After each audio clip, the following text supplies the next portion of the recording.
Diddy's drug dealer just took a deal? Well, I don't think Diddy's liking this.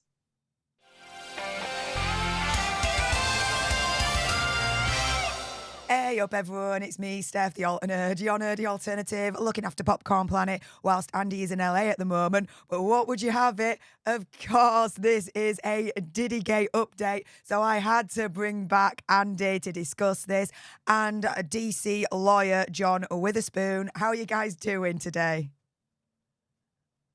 Very good, Steph. Thank you. All So right happy to then. have you, John. Yeah, this is a good update for us, Steph. I know your voice is still struggling, so we can take over for you. Thank you for queuing it up. But yeah, this deal coming in, John, I want to get your thoughts because when I see this, I immediately think Diddy can't like this. As we know, is it Brandon? Is that the guy's name? Brandon, I think, who was the dealer that was arrested at the or charged at the airport when Diddy was, at his plane in Miami. He had possessions. Brandon Paul, yes, Brendan. Brendan was basically charged and then taken and had possession. And then we were waiting to see what was going to happen here. Now, what's coming in here is he struck a good deal in his drug case because he ain't going to be doing any time behind bars. TMZ has learned. Brendan's attorney, Brian Bieber, tell Bieber, and now Bieber's involved again, guys. He says that Brendan accepted the prosecutor's offer to permit his entry into the diversion program, which after completion, the case against him will be dismissed in its entirety. Now, John, we're going to come to you and look at this, but yeah, this seems kind of standard, but there could still be a deal in play, is what I see this as. And obviously, anything is possible, I imagine. And I guess, what are your thoughts on him striking this deal? And am I correct in thinking that a deal could still be in place to have him snitching? Anything is possible in a case like this. Just to recap, as you said, he was arrested at I believe the Opa-locka Airport, which is an executive airfield. He was boarding a private jet, not Diddy's private jet, but another private jet, which presumably had been chartered.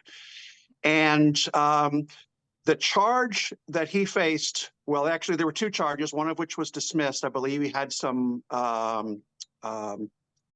gummies or candy of some sort, but the main charge was for possession. According to the documents that were released and according to the media accounts, he was charged with possession of under 28 grams of 28 grams for those in places that use the imperial system. That's approximately 1 ounce. It's almost exactly 1 ounce. So 1 ounce or 28 grams, that's an important threshold because anything above 28 grams or 1 ounce in the state of Florida is considered to be a first-degree felony, which carries a very substantial penalty because it's also considered to be trafficking. In other words, you really have enough to distribute it to other people. That's basically what they're talking about. So he was charged with under 28 grams, under 1 ounce. That is considered to be, for the most part, personal use. That is a third-degree felony in the state of Florida. Carries, let me just double check here, potential penalty of 5 years in jail, $5,000 fine, and depending on what I read, between 6 months and 2 years loss of your driver's license. Now, just for information purposes, 1 ounce, 28 grams is generally worth approximately $1,500, somewhere in that range. Obviously, the price can fluctuate depending on a given day or a given location.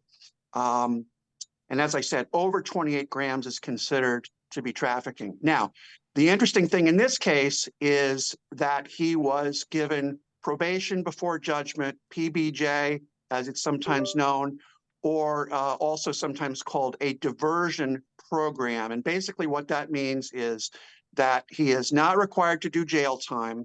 And I'll speak just in a second about why that is. And he is, however, required to probably pay some very substantial fines dealing with court costs and some general just fines for the sake of fines. And then he also has to go into an education program of some sort where they talk about all the things that you would expect in terms of the harm to you as an individual, the harm to society in general, et cetera, et cetera. As far as not being incarcerated in jail, couple of reasons for that. Number one, this was a low-level, nonviolent arrest. He does not have a criminal record so far as we know. He is, by all accounts, from a relatively good family. You may recall he was a basketball player at Syracuse University for a while. He then transferred to another university in West Virginia, where he could get a little bit more time on the court. As I said, he's from a good family.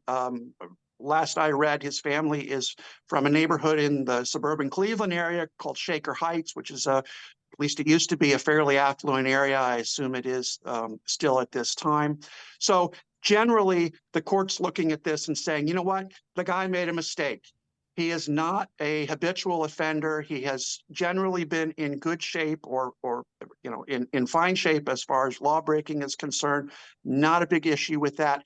So we have some faith here that he can be rehabilitated. And he has a potential to not make this mistake again.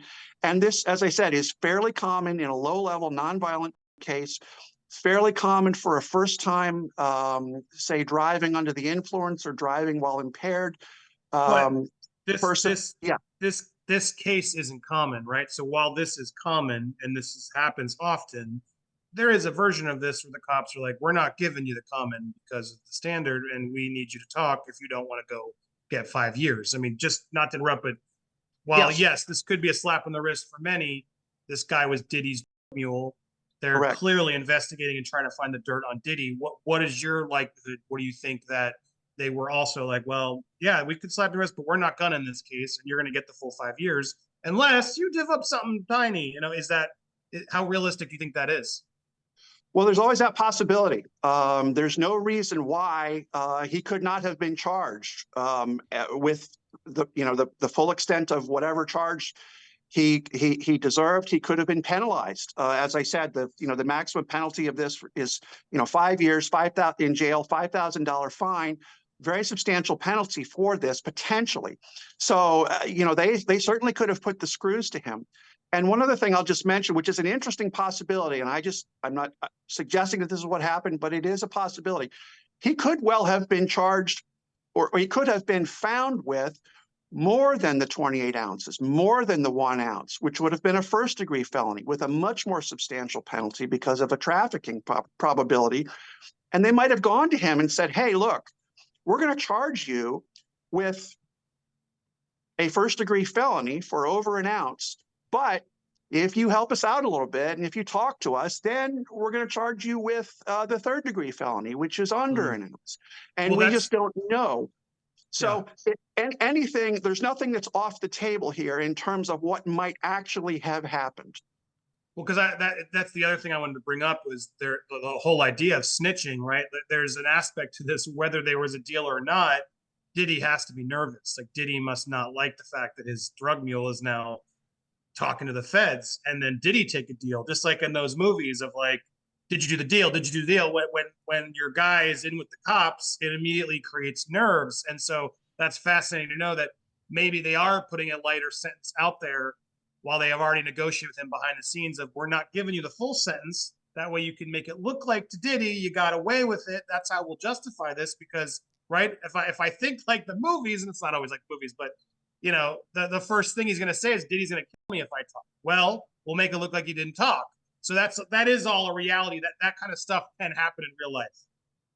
Absolutely. There's no question about that. And the movies, yes, they're the movies, but they're based on reality.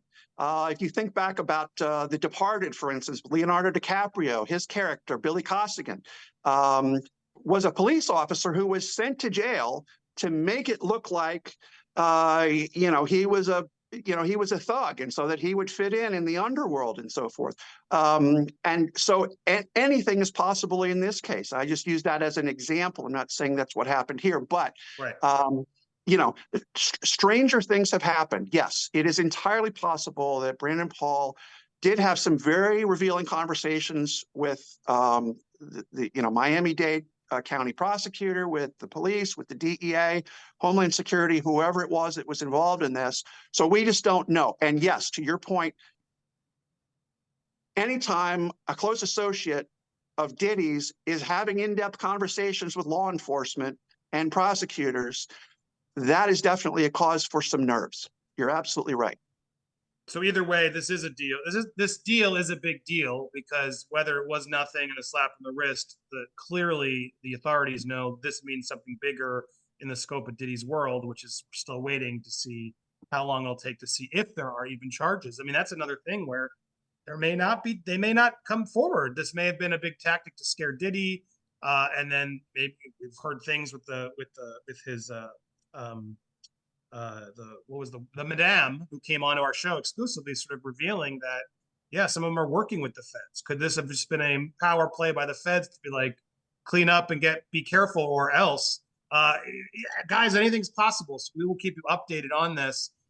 Make sure you hit that subscribe button, hit that bell for alerts to get notified. I want to bring John back. We're going to do another update soon, because there was a big moment I noticed in that rap song where King Combs literally said, yeah, they didn't even check the other house. That's where everything is at.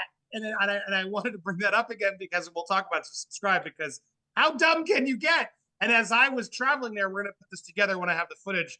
There are two houses, guys. And I really kept wondering, wait, are they in the other house? And apparently they weren't. So I want to talk to John about what that means. There's a lot more updates coming. Stay tuned. Thank you, John, for being here as always. Thank you, Steph, for working up behind the scenes.